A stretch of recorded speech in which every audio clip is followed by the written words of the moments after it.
The lungs are located within the thoracic cavity. They are situated or surrounded by serous membranes called pleura. There's a parietal pleura that lines the thoracic cavity, and then there's also visceral pleura that rests directly on top of the lungs themselves. Because there's a small space between the two layers of the pleura called the pleural cavity, the lungs can also be described as resting within the pleural cavities as well. There are obviously two lungs. One is on the right and one is on the left. The top portion of each lung is referred to as its apex, while the bottom portion of each lung is referred to as its base. The lungs themselves are separated into lobes. The right lung has 3 lobes.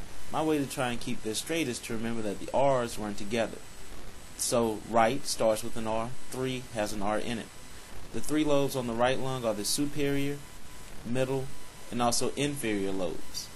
These lobes are formed by very deep grooves called fissures.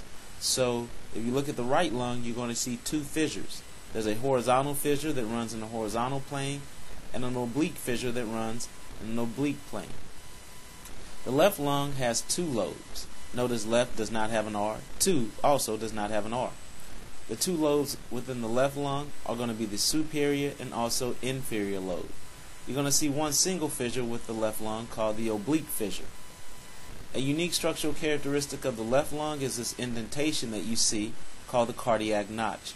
This cardiac notch is an indentation that makes space for the apex of the heart. If you look on the medial aspect of each lung, you're going to see a centralized area called a hilus. The hilus is where all of the structures that go into or out of a lung would be found. For instance, the primary bronchi enter at this point.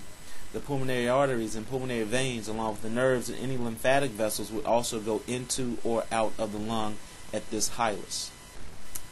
So that's your basic structure of a lung. Keep in mind this description and those components.